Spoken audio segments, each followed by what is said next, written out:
हमारे पास 80D होता है मेडिकल इंश्योरेंस प्रीमियम, उसकी जो अमाउंट होती है वो होती है 25,000, बट सीनियर सिटीजन के केस में 50,000 हो जाती है, ठीक है, बट अमाउंट इज 25,000। 80U जो है ये सिवियर डिसेबिलिटी का केस है, ठीक है, तो 80U में हमारे पास सिवियर डिसेबिलिटी आती है, इन सिवियर डिसेबिलिटी नहीं डिसेबिलिटी आती है बेसिकली। 80U में क्या है, डिसेबिलिटी का केस है, और डिसेबिलिटी में यहाँ पे दो बाइफरकेशंस कर रखी हैं। अगर नॉर्मल डिसेबिलिटी है तो यहाँ पे 75,000, और अगर सिवियर डिसेबिलिटी है मतलब 80% से ज्यादा डिसेबिलिटी है तो 1,25,000 यहाँ पे डिडक्शन मिल जाती है। तो 75,000 यहाँ पे है, ये किससे मैच हो जाएगा, ये 80U से यहाँ पे मैच हो जाएगा। अब 80EE जो है ये किसके लिए है, 80EE इज फॉर कि आप जब डिडक्शन लेते हो किसकी, for interest, deduction of interest taken for house property. House property construct करवानी है, उसके लिए आप क्या करते हो, उसके लिए आपने लोन पे पैसा लिया है, उसका ब्याज देना है, तो 80EE में आपको डिडक्शन मिल जाती है। इसके साथ साथ एक और चीज ध्यान रखना, ये तो तब मिलेगी डिडक्शन अगर आपने 25B में नहीं, 24B में, सॉरी 25 नहीं 24, एक सेक्शन होता है 24B जो हम हाउस प्रॉपर्टी के तहत पढ़ते हैं।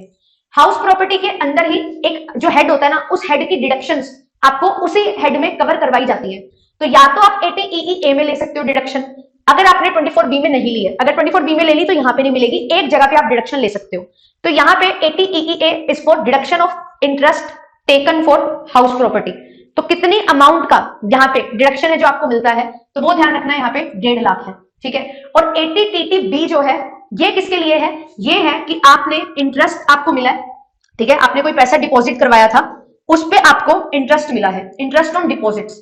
पर ये जो TTB है ये किसके लिए होता है, ये रेजिडेंट सीनियर सिटीजन के लिए होता है, ध्यान रखेंगे, रेजिडेंट सीनियर सिटीजन। तो अगर उसने कोई पैसा डिपॉजिट करवाया है, उस डिपॉजिट करवाए हुए पैसे पे ब्याज आपको मिलता है, तो 50,000 रुपए की डिडक्शन जो है उस पैसे पे आपको मिल जाती है।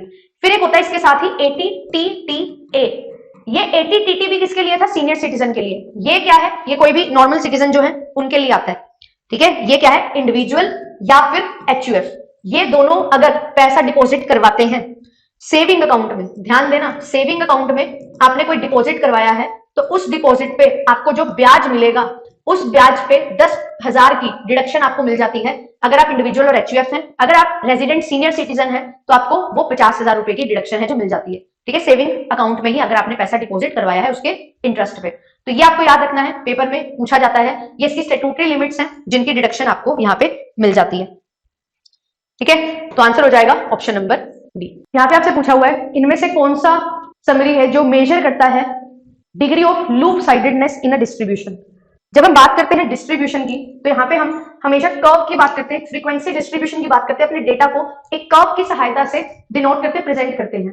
तो ये बोल रहा है जो लूप साइडेडनेस होता है, लूप साइडेडनेस मतलब क्या होता है, तिरछापन होना, एक तरफापन होना। नॉर्मल डिस्ट्रीब्यूशन जो हमारा रहता है वो नॉर्मली डिस्ट्रीब्यूटेड होता है 50% एरिया लेफ्ट साइड में और 50% एरिया राइट साइड में। यहाँ पे कोई भी लूप साइडेडनेस नहीं है, बिल्कुल एरिया इक्वली डिवाइडेड है। अगर ऐसा डायग्राम ना बनके कुछ इस तरीके का या कुछ इस तरीके से डायग्राम बन जाता है तो इसको हम बोलते हैं कि यहाँ पे सिमेट्री नहीं है, एरिया बिल्कुल 50-50% पोर्शन में डिवाइड नहीं हो रहा है, तो यहाँ पे कुछ लूप साइडेडनेस है, कुछ तिरछापन है, एक तरफापन है, एक साइड को ज्यादा झुका हुआ है, एक साइड से ज्यादा उठा हुआ है। तो ये किसके द्वारा मेजर किया जाता है, ये चीज है सिमेट्री, और ये मेजर की जाती है स्क्यूनेस के द्वारा। तो आंसर जो होगा इसका वो होगा option number C, major of skewness. हम दो चीजें पढ़ते हैं, एक होता है मेजर ऑफ स्क्यूनेस, एक होता है मेजर ऑफ कुर्टोसिस। कुर्टोसिस जो है वो देखता है कितना बल्जीनेस है फ्रीक्वेंसी डिस्ट्रीब्यूशन में। बल्जीनेस मींस कि आपके ये जो लाइन है, ये कर्व है, वो कितना उठा हुआ है या कितना नीचे की तरफ है, कितना एक लाइन से उठा हुआ है या नीचे है या ज्यादा लंबा है, कर्व की शेप किस तरीके की है। तो ये जो होता है ये कुर्टोसिस के थ्रू मेजर किया जाता है। और कुर्टोसिस में हमारे पास 3 मेजर्स होते हैं और इन तीनों के ही अलग अलग नाम होते हैं। एक हमारा होता है जो बहुत लंबा कर्व आपको दिखाई देगा, जिसकी जो टेल्स होंगी वो बिल्कुल हमारे पास यहाँ पे सेंटर की तरफ इंक्लाइन होंगी, इसको बोलते हैं लूप साइडेडनेस, सॉरी इसको बोलते हैं लेप्टोकर्टिक। इसको क्या बोलते हैं, लेप्टोकर्टिक। और जो बिल्कुल प्लेन है, जहां पे ज्यादा बल्जीनेस है ही नहीं, जो बिल्कुल भी उठा हुआ नहीं लग रहा हमें ज्यादा, इसका नाम होता है प्लेटिकर्टिक। और एक होता है ना तो ज्यादा उठा हुआ है ना ही ज्यादा झुका हुआ है, ये मीडियम है, ठीक है, इसको बोलते हैं मीजोकर्टिक। तो ये 3 आपके पास अलग अलग क्लासिफिकेशन होती हैं कुर्टोसिस में। और स्क्यूनेस क्या बताता है, स्क्यूनेस बताता है एक तरफेपन को, तिरछापन। तो यहाँ पे जो 2 चीजें होती है, एक होती है सिमेट्रिकल डिस्ट्रीब्यूशन, एक होता है असिमेट्रिकल डिस्ट्रीब्यूशन। तो सिमेट्रिकल डिस्ट्रीब्यूशन तो नॉर्मल कर्व की तरह दिखाई देता है, असिमेट्रिकल डिस्ट्रीब्यूशन में हमारे पास दो टाइप्स होते हैं, एक हमारा टाइप होता है पॉजिटिव स्क्यूड, एक होता है नेगेटिव स्क्यूड। अब यहाँ पे क्या चीज होती है, ये जो हमारी लाइन है जो 50-50% एरिया को डिवाइड करती है, जहां पे बिल्कुल भी असिमेट्री नहीं होती, जहां पे बिल्कुल सिमेट्रिकल कर्व होता है, तो यहाँ पे हमारा जो मीन होता है वो होता है 0 एंड स्टैंडर्ड डेविएशन होता है 1। वेरी वेरी इंपॉर्टेंट, याद रखेंगे, नॉर्मल कर्व में मीन 0 होगा, मिड पॉइंट पे स्टैंडर्ड डेविएशन 1 होगा। Very very important previous year question है। तो यहाँ पे हमारे पास एक और चीज होती है, मीन हमारा बराबर होता है मोड के और मोड बराबर होता है मीडियन के।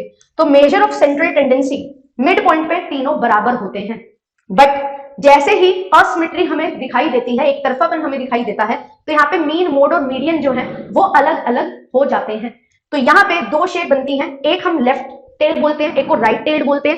एक को जो लेफ्ट टेल राइट टेल है, इनके ही एक और नाम होते हैं पॉजिटिवली स्क्यूड और नेगेटिवली स्क्यूड। ये जो कर्व होता है ये हमारा पॉजिटिव स्क्यूड है, ठीक है, पॉजिटिवली स्क्यूड कर्व इसको बोला जाता है, और ये जो कर्व है ये हमारा नेगेटिवली स्क्यूड कर्व है जो इसको बोला जाता है।